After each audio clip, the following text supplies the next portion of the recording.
Hello, very and welcome to Progress Junior Golf with Live Sport Now and the England Golf Young Ambassadors. My name's Steve Jackson, and this is Ian Waterhouse. Hello, Steve Jackson. How are you? Episode 31. Can you believe it? I can't believe we've made it this number of episodes. I can't believe people still watch after all this time.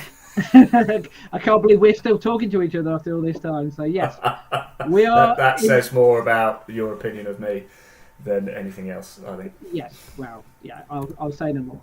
Right, now, as you mentioned there, now this is show episode number 13. This is a podcast all about junior golf. It's about the next generation of golfers. It's about getting more boys and girls playing the game of golf. Show number 31, and our subject this evening is giving juniors a voice in committees. And we all love a committee meeting, don't we? You know. Oh God, let me just.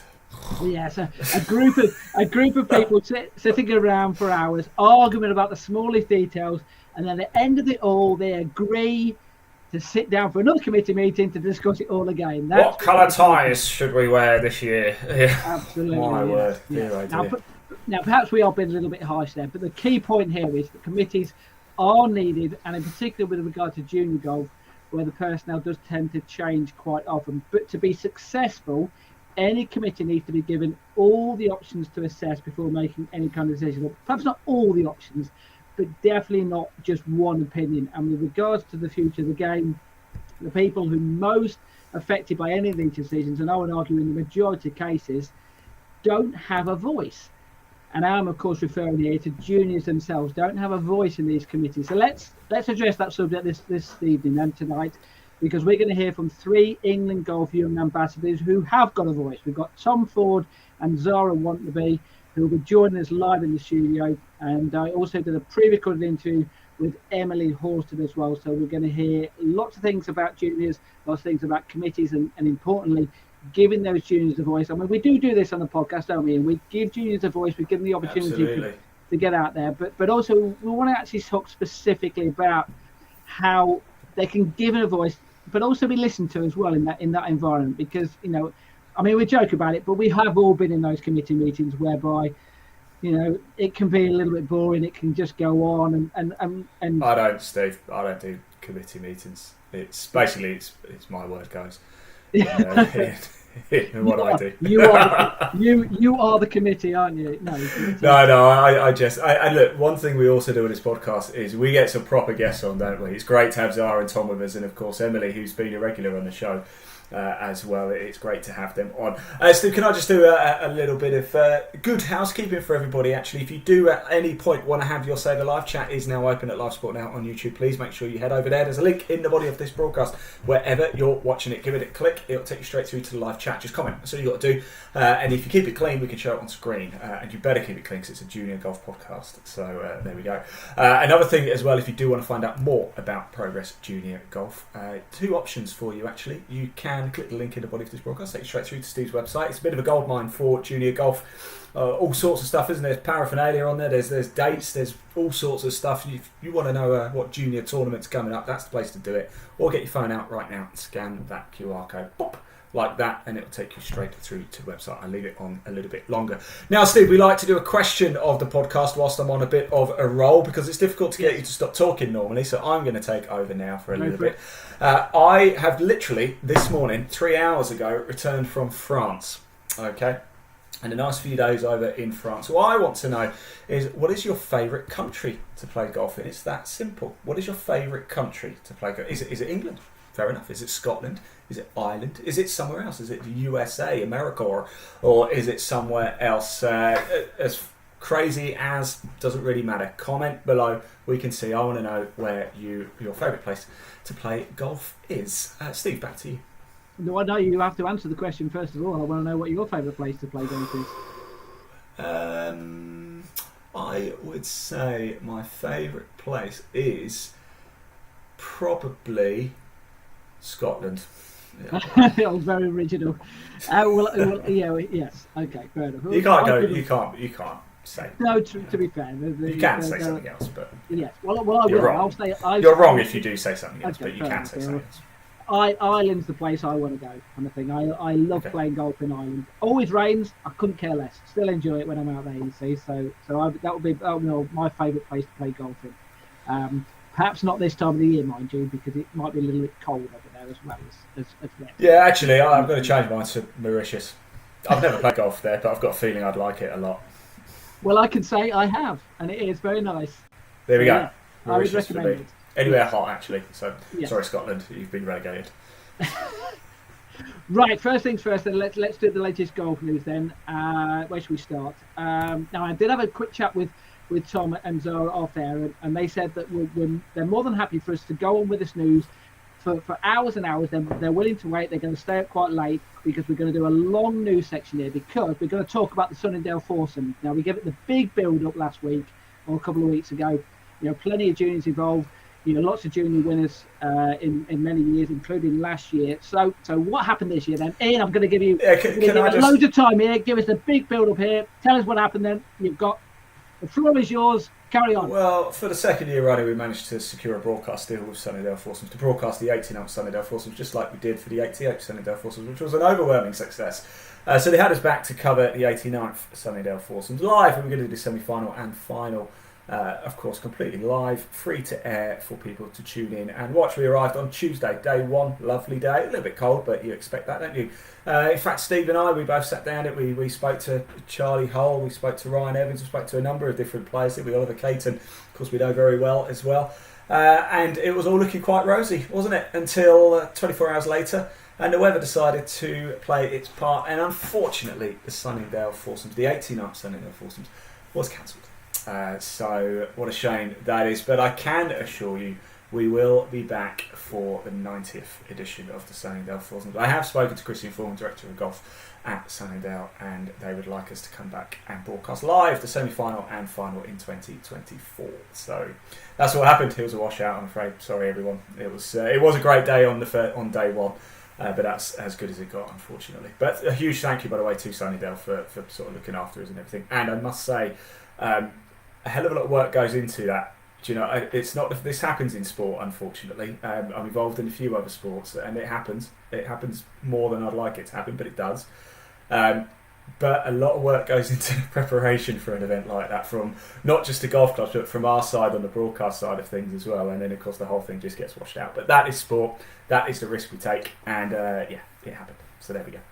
So our 20-minute news section then, talking about the Sunningdale Foursomes, has been ditched then, has it? Is that correct? No, we can talk about it. So what happened is there's no winner. So congratulations. Actually, no, congratulations to Lottie Woad and Rachel Gawley, because they are still the defending champions. No, because I got a text message from Ryan Evans to say that he is the joint winner of the 2023 Sunningdale Foursomes, because at the end of the day, How on earth has he managed to claim that one? To be fair to him, Charlie Hill, they did get through their first round match. I think they won 6-5. So they were one of the better winners, kind of thing, from that first round. So they can kind of half claim to say that they were. Yeah, but you can't claim you've won the Masters. You can't say you've won the Masters just because you led the leaderboard after day one, can you? Yes, I know. Right, let's find some news then. So bear in mind that it's been cut short already. So there has been some competitions. Overseas then, the Spanish Amateur Championship. This obviously is a men's amateur championship and the women's amateur championship, but juniors play a big part in it. And once again, right at the top of the leaderboard again, British boys champion Albert Hansen from Sweden. He lost in the final on the last hole to 20-year-old Nicola Gerdhudson from Switzerland. Hansen as well beat Welsh boys champion Colin Burford in the last four, and also in the last four as well was Pierre Vernick from Germany, another junior golfer. So lots of juniors doing really well in that. That was the men's side. Women's side, even better, because 17-year-old Nora Sundberg from Sweden, she won the competition, beat reigning European ladies amateur champion Savannah de Bock from Belgium. In fact, Sundberg did really well because she led the stroke play qualifying. Then she won the match play as well. This is a player who played in the Junior Solheim Cup 2 years ago. And actually, this event is a qualifier for the Junior Solheim Cup. And it's also a qualifier for the Junior Ryder Cup. I think you've got the latest standings to come up here. The Junior Ryder Cup takes place in Rome from September the 26th to the 28th. It goes ahead of the main edition, the 44th edition of the Ryder Cup. So just looking at those standings, so the way it works is the 3 girls and 3 boys automatically selected for the team. 12 players selected altogether, so 6 more players will be picked by team captain Stephen Gallagher. mentioned there Per Vernick there, who moved up to the second place in the standings on the back of his performance in the Spanish Amateur Championship. Sean Keeling as well. He did pretty well actually in the Spanish Amateur. He got knocked out in the third round by the eventual champion. So obviously no disgrace in that. He actually lost on the 19th hole, so really unlucky there. Then and looking at the girls side of there, there's Nora there who obviously won the tournament up in second place there. Also, it's a bit of a your question about countries to play in. There's a bit of a spot the flag competition as well, of trying to recognise some of the nations there who are in there. Well, I don't recognise Sean's flag. No, you're right. It is Ireland. Is Believe it? it or not, yes. Apparently, It's an Irish flag I've never seen before. yeah. Well, there you go. That's the Europeans for you. Perhaps they're going with a different one. Perhaps that's the EU flag. Who knows? Well, I can tell you the rest, but I just can't tell you Sean's. But if you say it's Ireland, I trust you. I am led to believe. But there you go. So yes, the next qualifying event for the boys and the girls is the French International Boys and Girls Championship. That takes place on Easter weekend from April the 6th to April the 10th. Now, hot news. I know you like your little thing which goes across the bottom saying breaking news, because I have some breaking news for you. Oh, hang on. Yeah, let me wait for it. We just find it because I wasn't prepared for that. You see. There you go, breaking news. Right now, hot off the press because literally it's just happened today. The Bernard Darwin Youth Salvo took place at Rye Golf Club. It played over 36 holes yesterday, 36 holes today. The winner, Tommy Bowen from Welshpool Golf Club, shot 79, 68, 66, and then 72 today. I think he's only 20 years old. I know he's under 21. I think he is 20 years old. So another really good young player. Won by one shot from Harry Mallin from Bognor Regis and Alex North from St Andrews Golf Club. So well done to Tommy. Straight up hot off the press there. Shires Junior Golf Tour. This is an event where we covered a little while ago with the Summer Series that the winners played with Charlie Hull in a round of golf. They've just completed the Winter Series. The winners of the three divisions there: Oliver Golby, Evan Fowler, and Caelan Beveridge, gold, silver, and bronze division order winners. So they will go on now to represent the Shires Junior Golf Tour in the Alexis Brown Foundation Day, which took place at Nelcott on Saturday, June the 17th. That's a qualifier for the British Par 3 Championships, where some of the biggest names in the game playing that. Some of the when I say just names in the game, I mean pros and celebrities as well. It's a really good event, that. So yeah. Now, you mentioned a little bit earlier about the Progress Junior Golf Tour, the Progress Junior Golf website, and putting up the competitions. I've spent a lot of time this week putting up events, all the latest events. There's now, believe it or not, over 1,000 competitions on that website. So if you are looking to play in a golf competition, a junior competition in the UK or Ireland, then go on there. I've updated with the ones from Scotland, Ireland, and also all the way across the UK. I mean, there's still plenty there to put on there because there are some junior opens which haven't been confirmed yet. There are a few tours which have a few more dates to confirm. But I tell you, there's a heck of a lot of events in there which are going to be taking place, as we well know. The US Masters, generally speaking, first or second week in April is normally the start of the golf season. Yeah. Well, actually, even before that, no. we've got Sunnydale Foursomes is the start of the golf season. So. Well, that's next year. That's the start of next season. Yes. It normally would be, yes, but yeah. So I'll keep it. Look, and message for any club out there: if you have got a junior open, you are going to announce it. Please get in touch. We'll get it on the website. We'll get it pushed, and we'll try and get as many juniors playing in your event as possible. So, right now, just finally, then let's cover something which was mentioned in the last podcast, the England Golf Awards, which took place at the Hilton Manchester. Presented by Claire Balding. Lifetime Achievement Award, then Lifetime Service Award, went to David Phillips from Salford Golf Club, who worked for over 36 years to get more young people into the game of golf, so well done to him. Other awards: Participation and Development Coach of the Year went to Mike Dodd. Women and Girls Trailblazer went to the Girl Guiding Project in Hertfordshire. Club of the Year was Seckford. Diversity Inclusion Champion was the Muslim Golf Association. Sustainability Project of the Year was Big Golf Club. Volunteer of the Year, that went jointly to Sonia McCarthy and Kirsty Jolly. Tournament Venue of the Year. I know this is an event whereby you covered a few big events in the last few years. So it went to Sherwood Forest, which hosted the McGregor Trophy, which is, of course, the England Boys Under 16 I Championship. have broadcast at Sherwood Forest, actually.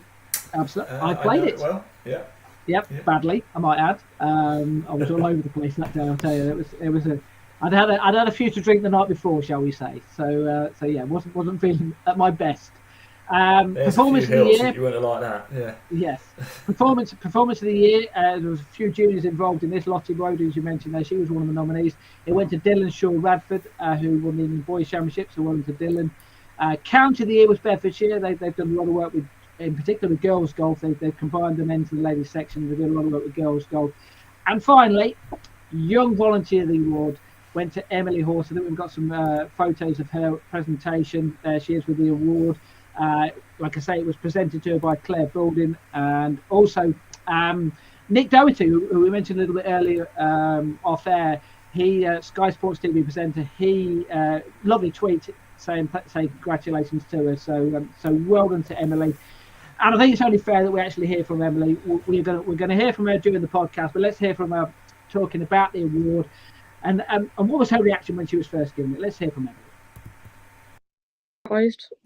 Very shaky, to be fair, going up there, but it's kind of, yeah, very shocked. It's obviously with all the stuff that I do and stuff like that, you do it because you want to make a difference and you want to make it better for other people, not to get recognised for it and that kind of thing. So anybody that got it would have been well deserved, but yeah, it was a bit of a surprise. Just explain though, for those who aren't aware of what you have done, just to give us a bit of a background of what you think you might have got the award for then. So we get the list started. Yes. I'm a National Young Ambassador with England Golf and the Golf Foundation. I'm the chairperson for the Girls Leadership Panel for the country with the Golf Foundation. A lot of volunteering at different events, so I helped coach God knows how many hundreds of kids golf in little groups at the Festival of Sport. That was quite cool. I've helped at the BMW PGA, so I did the junior coaching and running little activities for them. I did that over there. I've taught the group coaching sessions at Belton Park. I've helped with them at Milton.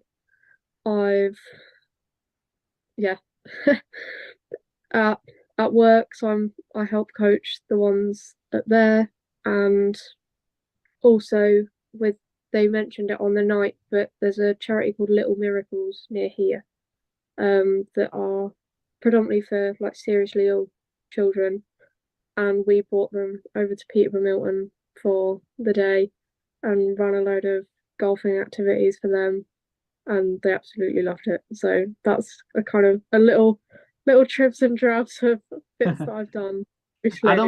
And also as well, as you did some volunteer work with the Blind Golf Association as well. Yes, I did. Yeah, we mentioned that on one of the other podcasts when we spoke about that. But yeah, I went and helped and did a load of ball spotting and helped out with the England and Wales blind golf event. But if there is someone who wants to get involved with volunteering, how do they go about doing that? Well, there's lots of ways you can kind of go about it. Obviously, I started my kind of volunteering at a club level, so like with the junior coaching sessions on a Saturday and stuff like that. That's where I kind of started, and then it just kind of escalated from there. Obviously, club, there's county stuff that you can go and help with. Just they'll always, like adults or younger people, they're always looking for help and extra pair of eyes and kind of little bits of helping hand here and there. The thing with golf is there's lots of stuff to do.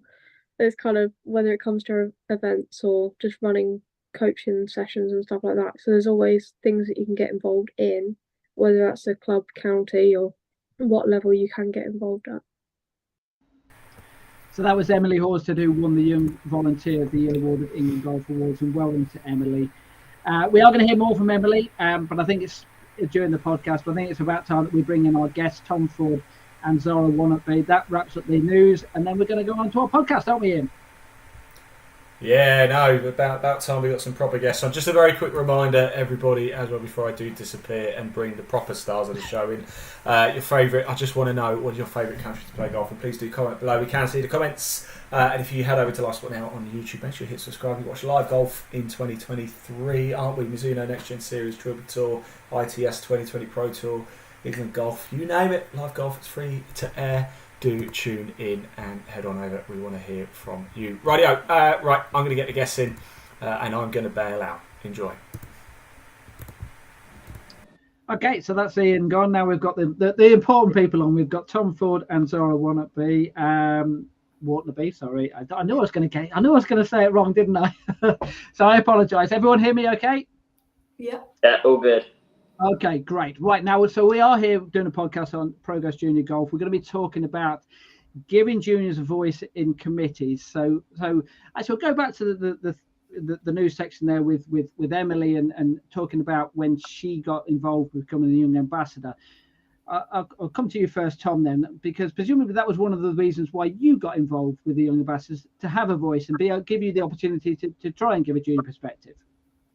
Yeah, definitely. I think when sort of at club level, there's a very select amount of people that sort of hear your voice, whereas if you become a young ambassador, then you've got a lot more people you can talk to get your voice out there, and a lot more resources that you can access to help get your voice out there, and there's a lot more people that will hear it as a result of that. Was that the same with yourself, Zara, when you first applied, or the reasoning behind it? Yeah, definitely. I think it gives you more platforms. It definitely projects your voice a lot more, a bigger audience, more people to listen to you. So yeah, you feel like you're making more of a difference and you're definitely heard a bit more. We're obviously going to go into a little bit more detail about how you try and get that message across. Let's hear. We're going to hear quite a long interview or Emily's point of view of the reasons why she got involved and how she had gave the first opportunity to actually get her voice across. And obviously that is part of being the young ambassador. So let's hear from Emily of what she did and how she went about it, and when she first gained that opportunity to get her voice heard in golf. I was a junior captain for 2 years over at Belton Park, so a lot of my stuff was meetings with the junior committee, which was, besides me, adults, which I personally don't feel is the right way of going about it, because it's, especially for like the junior section, juniors, obviously the junior captain is the person that goes forward and does most of the talking with those kind of bits and pieces throughout their year.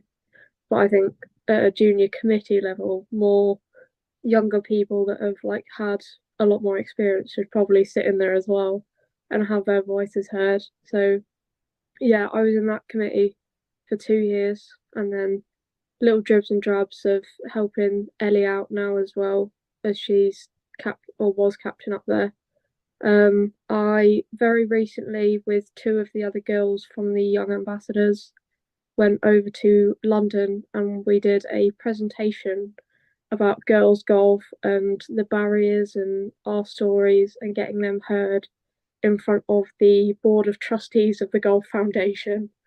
So I suppose that's quite a key one, with getting junior voices heard, with the barriers that we face, but also the barriers of just general young people, but especially girls. And it's kind of little things. It was quite nice at the end of that, of just having a bit of chat and back and forth questions with them, of them just asking, so what can we do to make this better? What can we do to make that better? And how can we improve it as a whole? So that was good to see, if they've actually taken what we've said on board. But they love the presentation anyway, but they've actually taken the points that we made and have kind of ran with it, and they've just gone, okay, so we do this, but how can we make this better? And then what can we do to actually help with that? Because at the minute we don't really do. There's bits like that where talking in front of those kind of people, especially at that kind of level, does make quite a bit of difference. Were there points within that whereby you were making suggestions, and they were saying, well, we hadn't even thought of that, because you were looking at it obviously from a junior point of view, and they were looking at it perhaps from a more adult point of view? Were there points whereby they turned around and said, hadn't even considered that? Yeah. So there was a couple of points that we made where there was kind of things like, if you start. So I started when I was 10, which in junior terms is kind of later than most people, but it was kind of, we chucked in the points of, so if you start at the age of like kind of 10, and one of the other girls that I was with, she started at the age of 12, and it's kind of, as a collective, we spoke about kind of not really sure where you actually fit in within the section, because it's kind of the people your age are then starting to get their handicaps down and they're getting reasonable players because they've been playing for quite a long time. Or so if you play with people that are a similar ability, they're probably going to be a lot younger. Or if you play with people that are your age, they're probably going to be a lot better.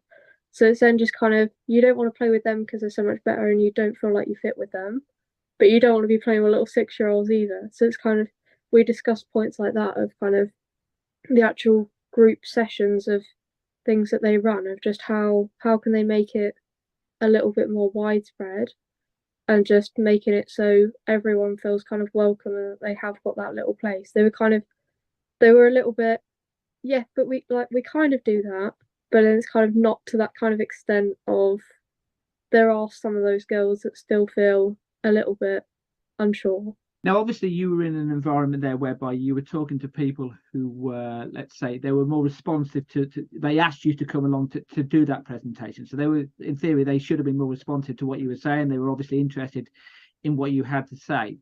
Let's flip it the other way around. What about an environment whereby you go into, whereby, how do I word this in a nice way? They don't really care what you have to say. So you have to almost persuade them that actually we are important. How difficult is it to try and get that point of view across to someone who is a little less responsive, shall we say?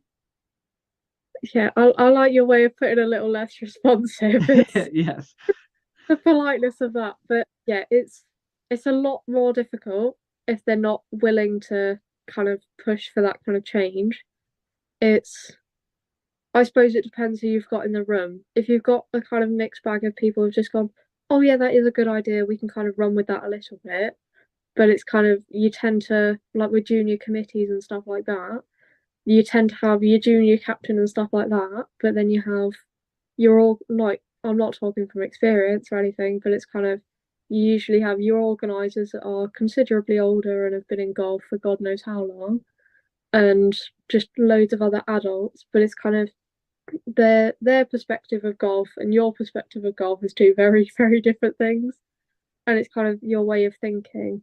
But I find that, like, one of the most interesting things in a committee meeting is parents. I can't get them out. No, like, not being horrible, but it's just, you don't, like, if they're on the committee and they're open to, like, they're happy to have an open mind and just stick with whatever, but it's kind of, a lot of parents you tend to see just push their own kids' ideas, and that's about it. But it's kind of, yeah, it does get a little bit more difficult when it comes to people not actually wanting that better change or wanting to help.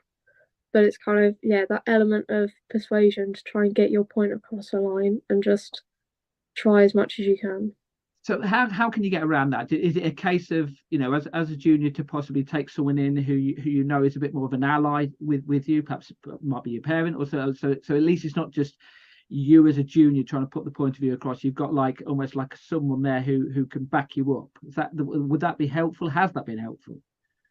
Yeah, I would say that's definitely more helpful, having kind of someone in your corner when you're trying to get those kind of difficult points across. I've seen it where it's a lot kind of easier if you try and make them see it from your angle. I know it's a lot easier said than done, but it's kind of actually obviously making your point, but even perhaps flipping it on its head and just go, okay, so if you were in this position, how would you feel about that? And it's just, they then sit there, think about it for a little bit, and then just go, oh, okay. It's like, it's that kind of just possibly flipping it on its head and just making them, trying to see it from your perspective. One of the main, kind of the action bit, I suppose, at the end of our presentation, we wanted them to go away with something as well as just the points that we made. And our action was for them to go back to their own clubs, their own counties and things like that.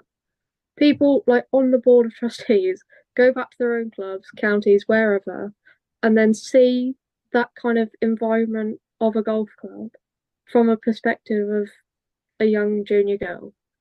because it's just kind of you walk in there for the first time or something, and it's just try and understand it from their perspective, and then just see what kind of a difference it makes to how and what you would think of it.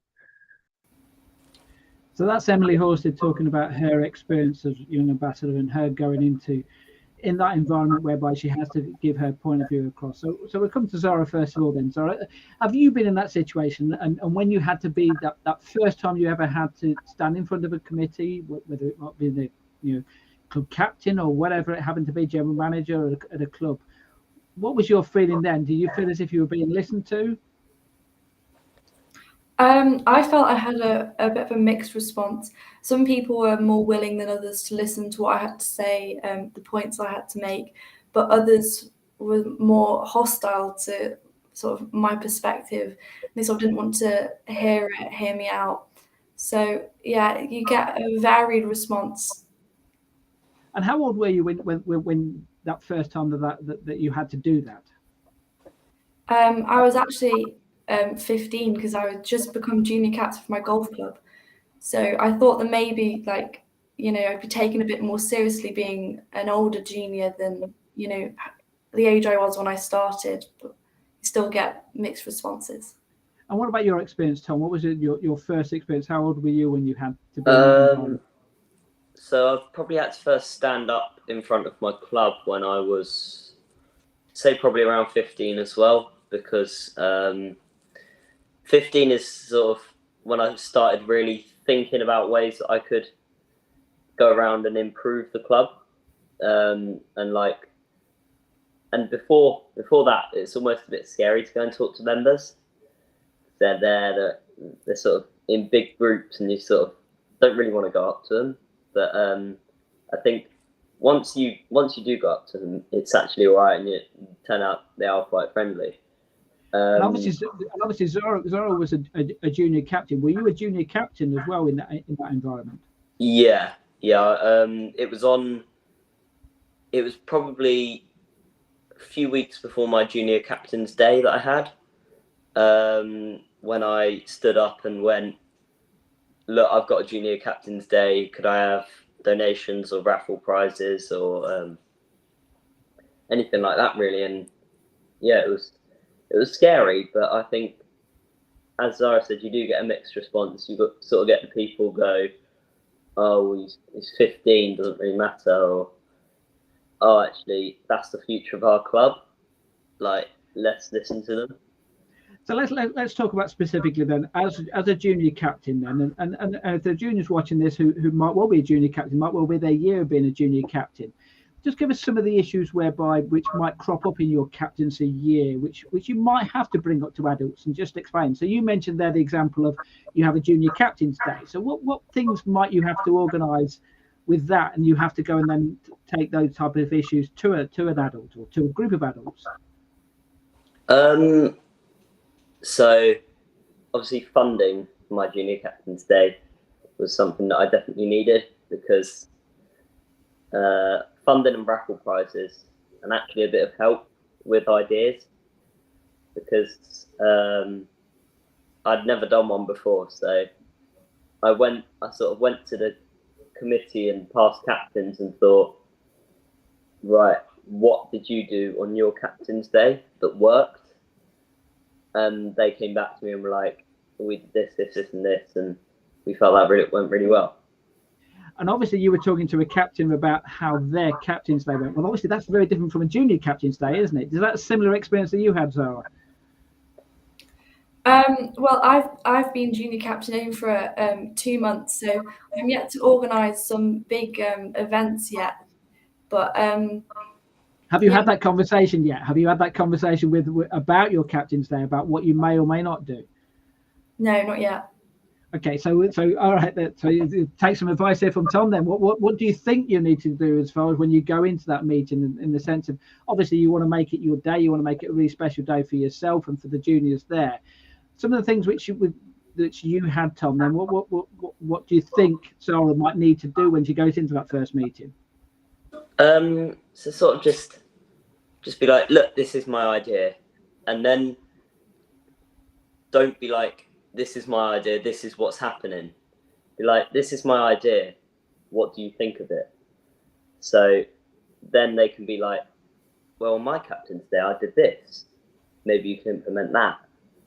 Or just sort of don't have everything set in stone. Be open to change to the plans that you've already got. And obviously, we're talking here. Tom has done it as been a junior captain. Zara, are you speaking to the person who was the junior captain last year and trying to get what their ideas was, how it went with them last year as well? Yeah, I've had a discussion with the old junior captain of my club, giving me a few tips and things on how to sort of navigate the committees and individuals on the committee. Yeah. And one of the things which cropped up in what Emily said there was something, and it's a question that which I raised, which is inevitable, and that's that you're going to have some people, and you mentioned it as well, Tom. You're going to have some people who are responsive to what you have to say, and some people who aren't responsive. So obviously, you almost have to go in there with two different tacks, in the sense of, if you do get a responsive back, then obviously you know that it's someone who you might be able to work with. How do you deal with them when they're less responsive? So it's almost a case of, you almost have to feel as if you have to listen to them first, or before you can get your message across. I mean, is that something? How difficult was it with you when you first had to do that, Tom? So I think the way I went around that was where it is normally a very small minority of people, you get as many people with you as you can, really, and then they look and they go, actually, why am I against this? Like, what is my massive problem with this idea? And then if they have got a problem with the idea, be like, okay, yeah, that's fine. How would you go about changing that? Or what is your idea? Because sometimes the people who aren't as responsive actually have ideas that are useful because of ways that they would do it. So sort of they'd be like, yeah, don't do it that way, try this. And like, I think, I don't even know how to put it, they're not fully against you all the time. There are a few people who are like, no, I'm not doing that, and those are the people that you can't really change. But the people. And who are you having this conversation with? Are you having this conversation with the general manager? Are you having this conversation or secretary, or whether that, or is it the club professional? Is it the junior organizer? Who are you having these conversations with? So my main sort of help when I was talking to people and getting my junior captains they sorted out was the captain, because us as junior captains aren't actually allowed to go to committee meetings. So I think there's sort of only so much we could do in terms of speaking to people within the committee. Sort of, I then went and spoke to my junior organizer, because they can go to the committee meetings, and I was like, can you say this for me? And yeah, and then they sort of fed back to me about the response that they got on that idea and stuff like that. Yeah. So it's interesting that, I mean, obviously this podcast is not going to be critical of clubs because they have their policies, they do it in different ways. But obviously in that scenario, you were left in a position whereby you couldn't actually physically talk to the people who you need to talk to, or at least not a group of them in one go. So is that something in your scenario, Zara? Do you know whether you were going to be given the opportunity even to talk to all at the same time, or are you going to have to do what Tom did and go through an intermediary to actually get to them? My club has a similar policy. I'm not allowed to sit in on committee meetings or put any of my ideas forward myself. I have to go through different, connections that are actually going to be included in the discussions. So yeah, it sort of limits your voice a bit.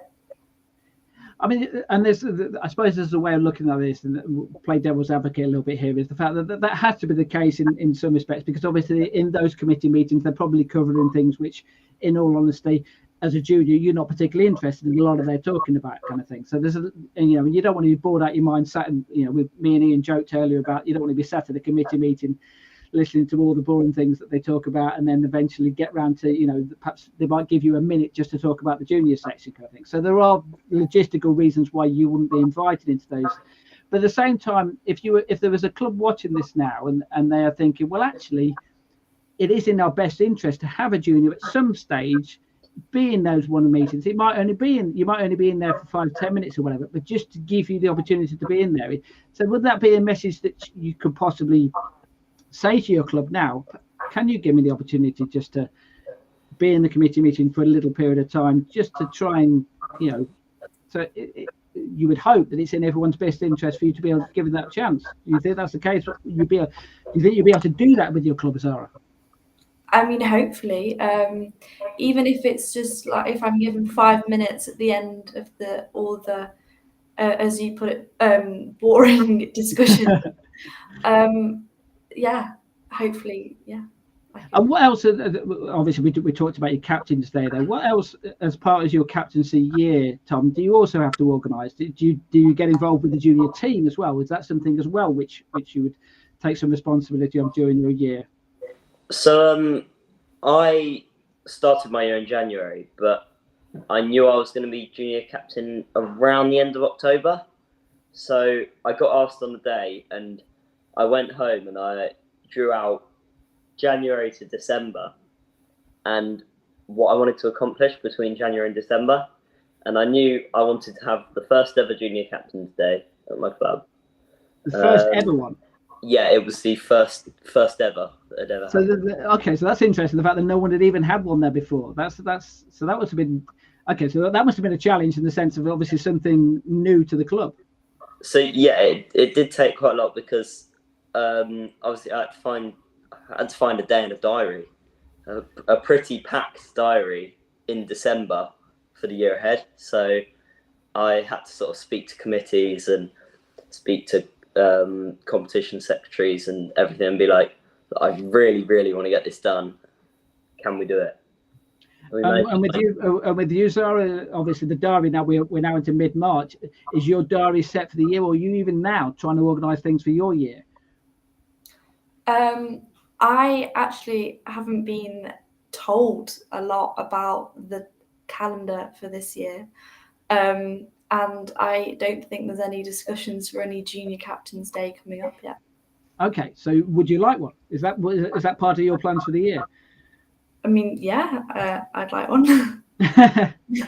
Okay, so all right, so come back to you then, Tom. Obviously, you were in a position whereby the first ever one. I don't know whether they've ever had one at your club, Sarah, but you were in a position, Tom, whereby you were the first ever one.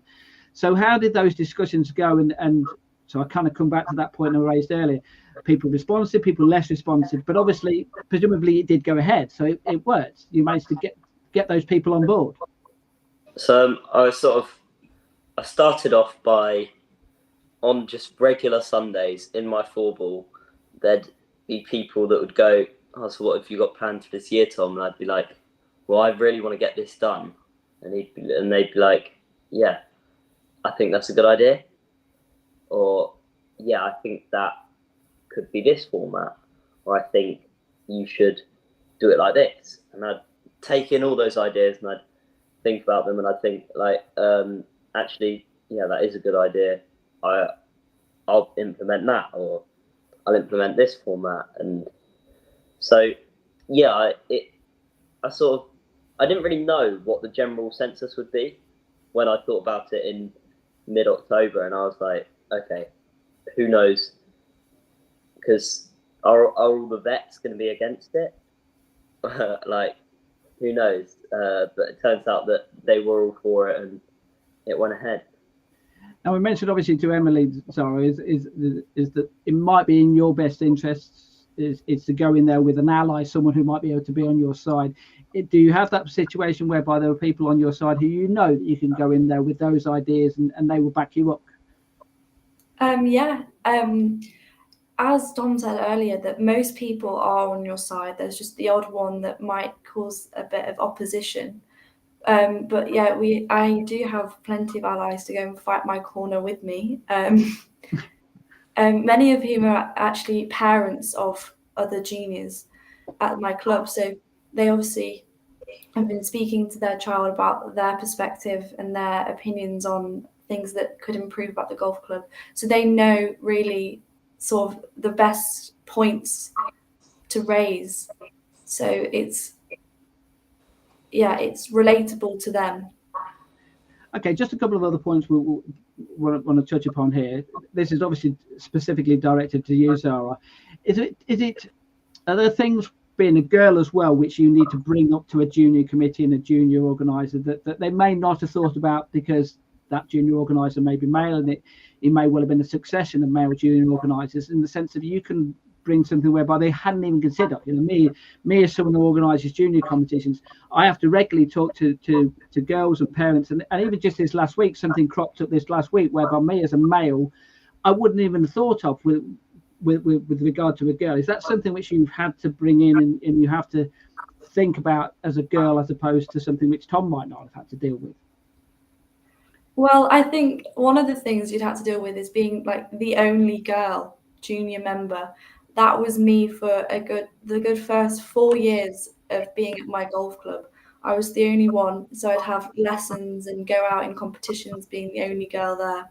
So I'd say that maybe, I don't know, having lessons targeted specifically at girls, getting more young girls into golf, which I think was a success at my golf club with that Girls Golf Rocks campaign that England Golf did.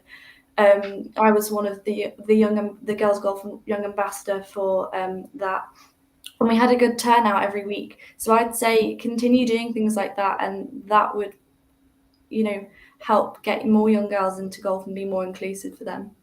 I think it probably perfectly brings it into my next point as well, and that's during your year, and this will bring in Tom as well on this, because it's very similar. It's the fact that is junior coaching, is that something which you were particularly keen to work with the club, in the sense of giving a junior perspective on that? Because your coach might know how to coach a junior, but possibly won't know, look at it from a junior point of view, which obviously you can.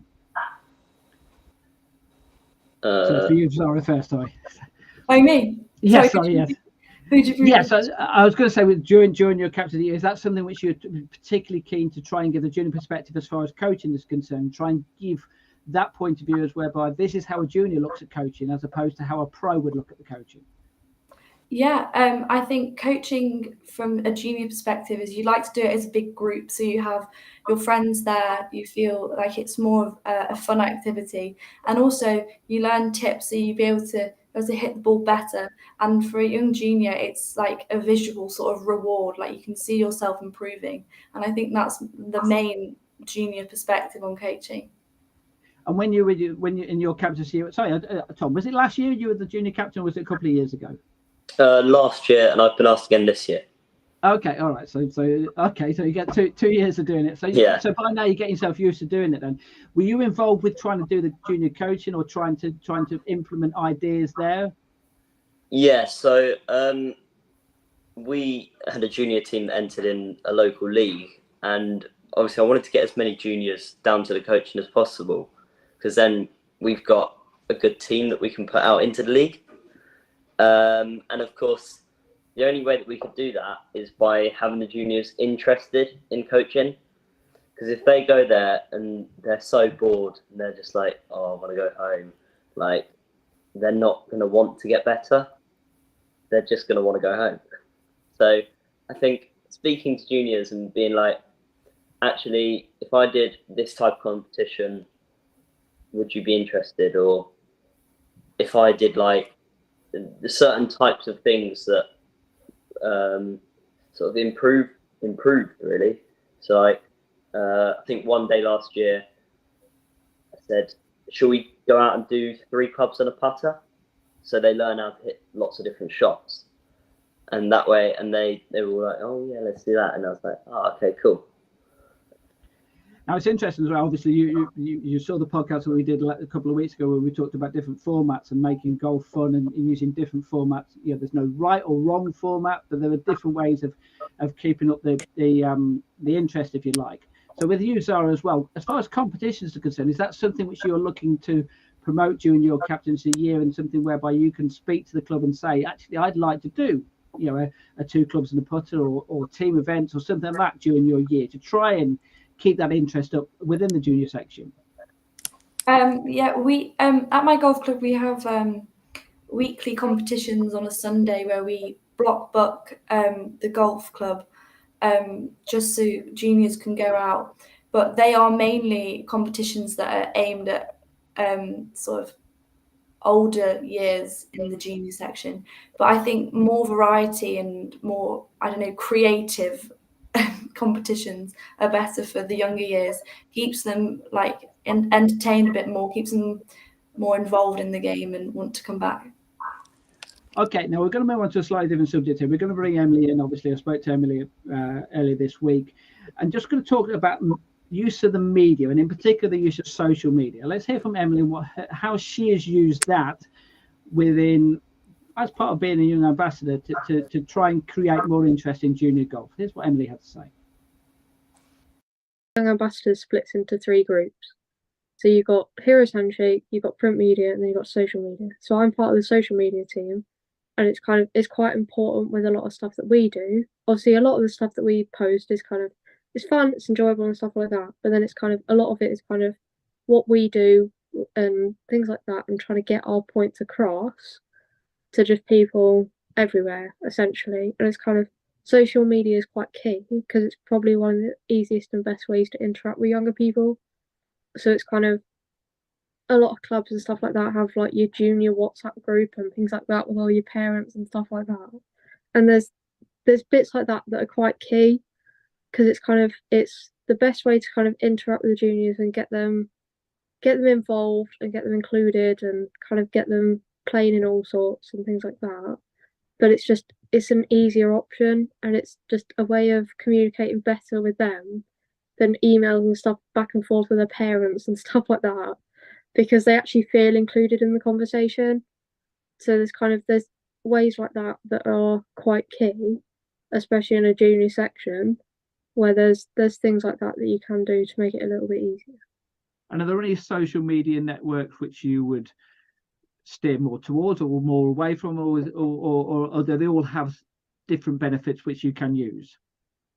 I suppose they all have different benefits that you can use. There's obviously like your age limits and stuff like that on them. There's nothing you can do about that. It's just, it is what it is. Like stuff with WhatsApp, it's with a lot of clubs have a junior WhatsApp group. I know at Woodall we have one.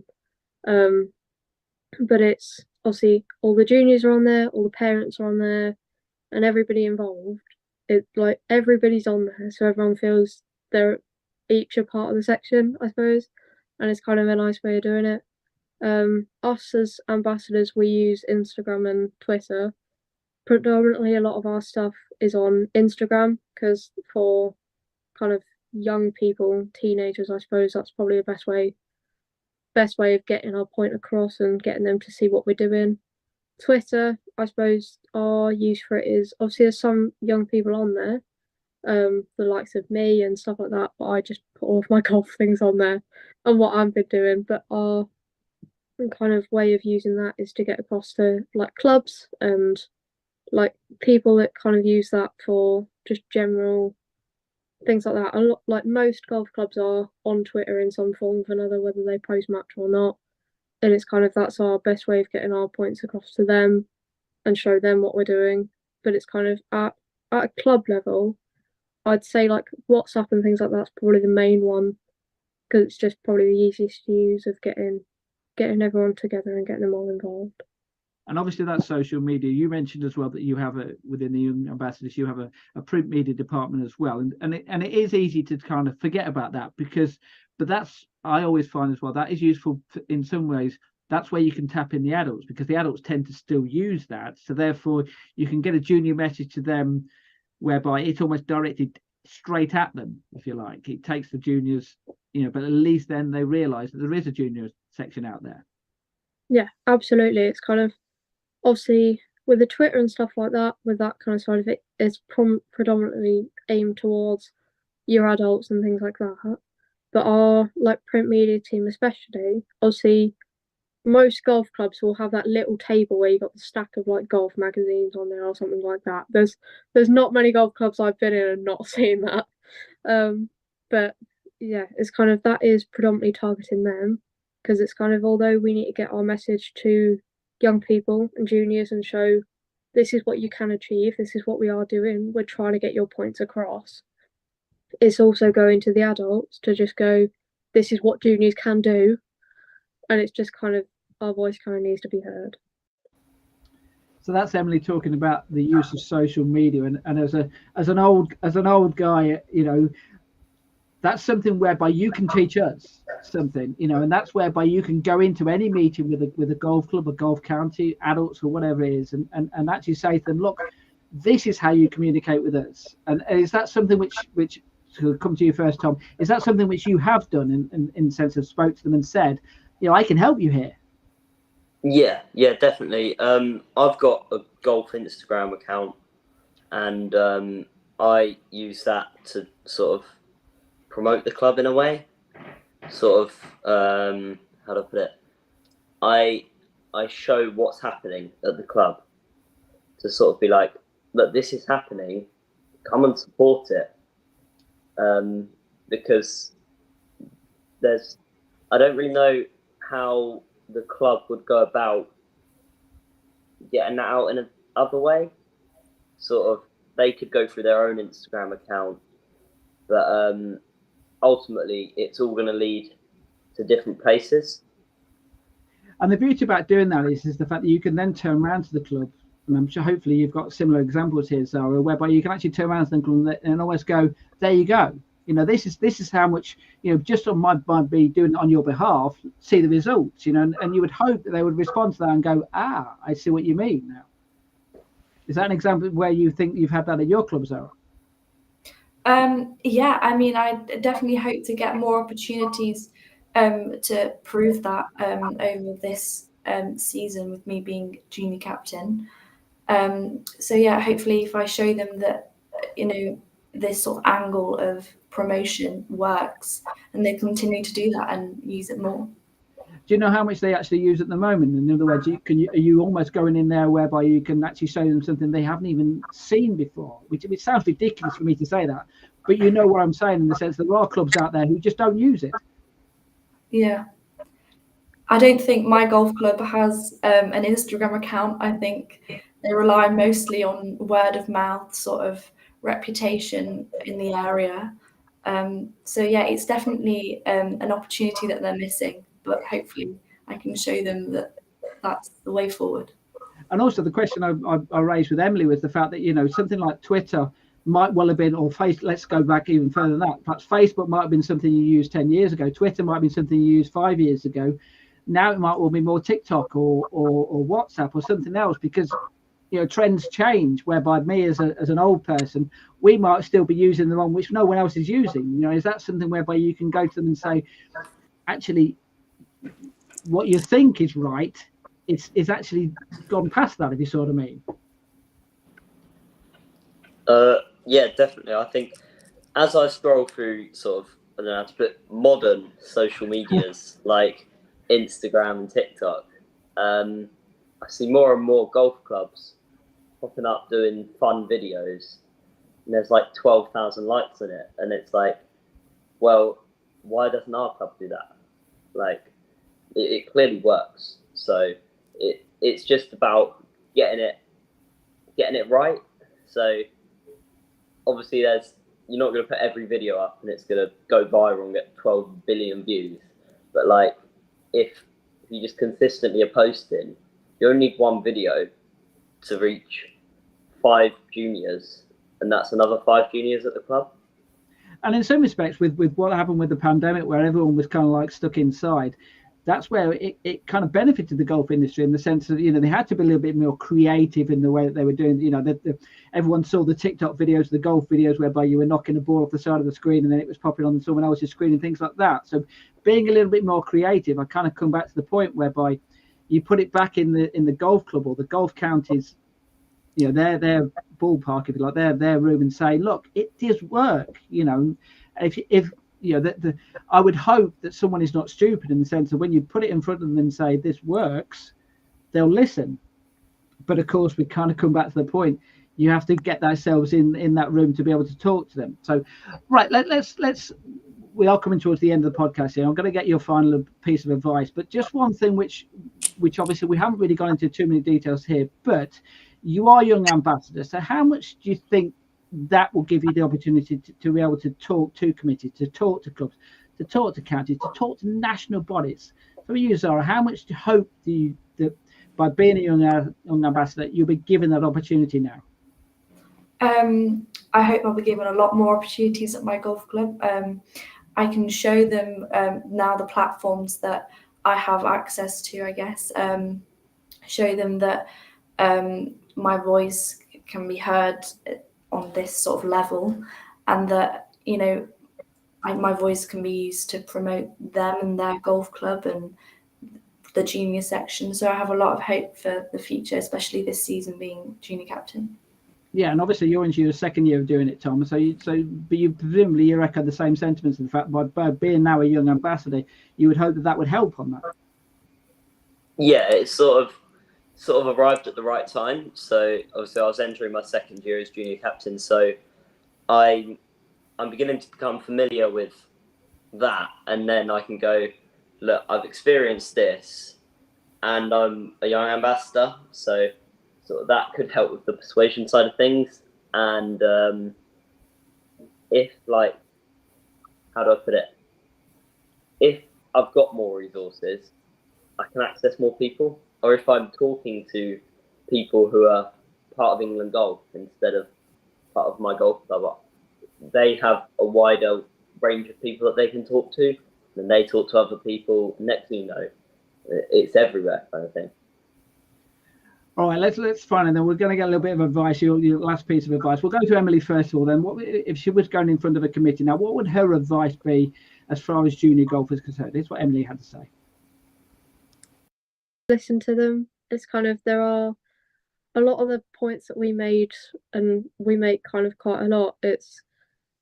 They are screamingly obvious points that nobody ever thinks of. It's just kind of probably the best bit of advice I'd give you is just think about it. Think about it from a young person's perspective, because it's kind of, it will change your mindset quite a lot in comparison to how you think about things and how a young person will think about something are two very different things. So yeah, just think about that as well before you do anything.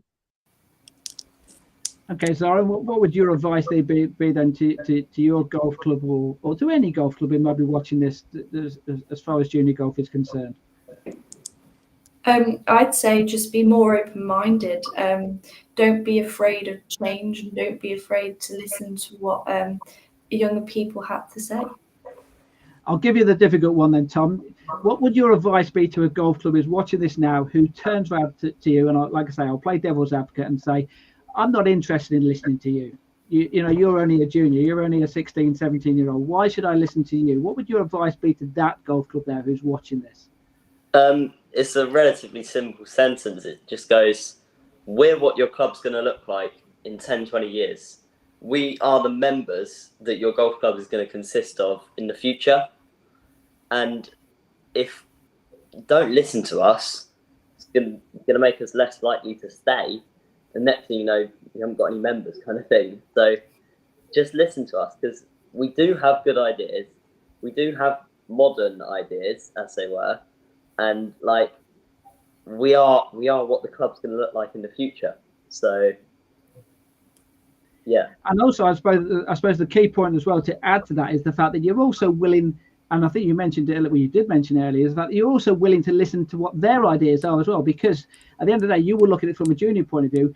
They will look at it from an adult and a golf club's point of view, something which you may not have considered when you're thinking about what you would like to happen at your golf club or your golf county or your golf national organisation. So it's not just a one-way thing, is it?